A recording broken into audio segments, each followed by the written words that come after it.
आज की इस भागदौड़ भरी दुनिया में सब कुछ बस अभी चाहिए, है ना? पर जरा सोचिए, क्या हो अगर इंतजार करना भी अपने आप में एक सुपर पावर हो? जी हाँ, आज हम बात करने वाले हैं धैर्य की, यानी पेशेंस की।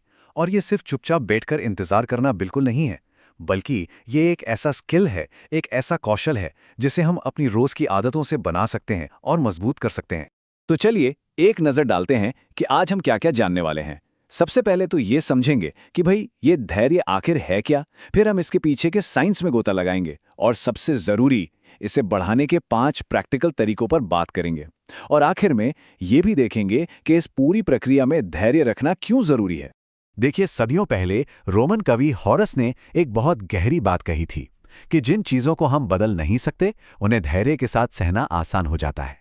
सोचकर देखिए, इसका मतलब सिर्फ ट्रैफिक में फंसे होने पर शांत रहना नहीं है, बल्कि ये तो जिंदगी की उन बड़ी चुनौतियों का सामना करने की ताकत है जिन पर हमारा कोई बस नहीं चलता। तो चलिए सबसे पहले और सबसे बुनियादी सवाल से शुरू करते हैं कि जब हम धैर्य या पेशेंस कहते हैं तो इसका असली मतलब होता क्या है। असल में धैर्य का मतलब सिर्फ इंतजार करना नहीं है। ये तो वो काबिलियत है कि जब हालात मुश्किल हों, जब कोई देरी हो रही हो या कोई हमें उकसा रहा हो, तब भी हम बिना गुस्सा किए, बिना परेशान हुए शांत रह सकें। चाहे वो लाइन में अपनी बारी का इंतजार हो या किसी बड़े इम्तिहान के रिजल्ट का, उस तनाव को शांति से संभालना ही असली धैर्य है। और यही बात हमें समझनी है। धैर्य कोई मजबूरी या कमजोरी नहीं, ये तो एक मेंटल स्ट्रेंथ है, एक शक्तिशाली ताकत है। और पता है, अब तो साइंस भी मानता है कि ये हमारे दिमाग की एक एक्टिव स्टेट है जिसे हम चाहें तो और मजबूत बना सकते हैं। अच्छा, तो ये काम कैसे करता है हमारे दिमाग में? चलिए आप थोड़ा साइंस की दुनिया में चलते हैं और धैर्य के पीछे के इस दिलचस्प विज्ञान को समझते हैं। धैर्य असल में गुस्से और जल्दबाजी का सबसे बड़ा इलाज है। सोचिए, जब गुस्सा आता है तो क्या होता है?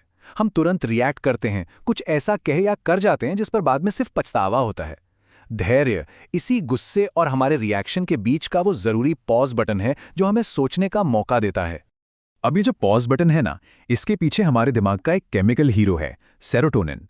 ये एक ऐसा न्यूरोट्रांसमीटर है जो हमारे मूड को कंट्रोल में रखता है। स्टडीज में ये पाया गया है कि जब दिमाग में सेरोटोनिन का लेवल सही होता है तो हम ज्यादा धैर्यवान होते हैं और जल्दबाजी में फैसले लेने से बचते हैं। और सबसे अच्छी बात क्या है पता है? हम इस पर काम कर सकते हैं। जी हाँ, माइंडफुलनेस जैसी आदतें, मतलब कुछ पल रुककर बस अपने आज में जीने की प्रैक्टिस, हमारे दिमाग के उन हिस्सों को ट्रेन करती हैं जो सेरोटोनिन का सही इस्तेमाल करते हैं। सीधे शब्दों में कहें तो हम अपने दिमाग को ज्यादा धैर्यवान बनने की ट्रेनिंग दे सकते हैं। तो सवाल ये उठता है कि ठीक है, साइंस समझ आ गया, पर इसे अपनी रोज की जिंदगी में कैसे लाएं? चलिए अब बात करते हैं कुछ प्रैक्टिकल रोज की आदतों की जो धैर्य को बढ़ाने में मदद कर सकती हैं। देखिए, एक रिसर्च के मुताबिक ये 5 आदतें कमाल कर सकती हैं। पहली है माइंडफुलनेस, यानी वर्तमान के पल में रहना। दूसरी, कुछ नया सीखना। तीसरी, अपनी फिजिकल हेल्थ का ध्यान रखना। चौथी और बहुत जरूरी, अच्छी नींद और अच्छा खाना। और पांचवी, आत्मचिंतन, यानी खुद के बारे में सोचना। अब इन 5 में से चलिए 2 सबसे जरूरी चीजों पर जोर देते हैं, माइंडफुलनेस और नींद। माइंडफुलनेस का मतलब बस कुछ पल के लिए रुकना और अपनी सांसों पर ध्यान देना है। ये तनाव कम करने का एक बेहतरीन तरीका है। और नींद तो सबसे जरूरी है। सोचिए, जब नींद पूरी नहीं होती तो कैसा चिड़चिड़ापन होता है, जरा सी बात पर गुस्सा आ जाता है ना? बस वही कनेक्शन है। अच्छी नींद और पौष्टिक खाना हमारे दिमाग को शांत रखने में सीधे सीधे मदद करते हैं।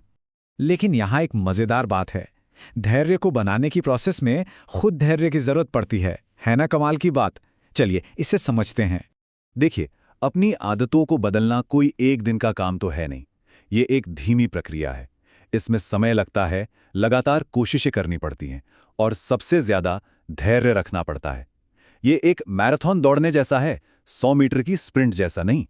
और अक्सर हम लोग यहीं पर गलती कर जाते हैं। हमें रिजल्ट्स चाहिए तुरंत, लेकिन जैसा कि गीता में भी कहा गया है, इस प्रक्रिया में जल्दबाजी करने से बात बनती नहीं, बल्कि बिगड़ जाती है। हमें खुद को बदलने के लिए भी खुद को थोड़ा समय और धैर्य देना ही होगा। तो चलिए आज की सारी बातों को एक साथ लाते हैं। हमने ये जाना कि धैर्य सिर्फ इंतजार नहीं बल्कि एक मानसिक सुपर पावर है। हमने इसके पीछे का केमिकल कनेक्शन यानी सेरोटोनिन को समझा और सबसे जरूरी हमने ये देखा कि माइंडफुलनेस, अच्छी नींद और आत्मचिंतन जैसी आसान आदतों से हम इसे मजबूत बना सकते हैं। तो अब सवाल ये है कि अगला कदम क्या होगा। देखिए, जानकारी तो मिल गई, पर असली बदलाव तब आएगा जब इसे अपनी जिंदगी में शामिल करेंगे। तो क्या आज रात 15 मिनट जल्दी सोने की कोशिश की जा सकती है? या शायद कल सुबह बस 5 मिनट के लिए एक शांत जगह बैठकर अपनी सांसों पर ध्यान दिया जाए? शुरुआत भले छोटी हो, पर जरूरी है कि वो आज हो। धैर्य की ये यात्रा अब शुरू होती है। Like, subscribe, and share with your family.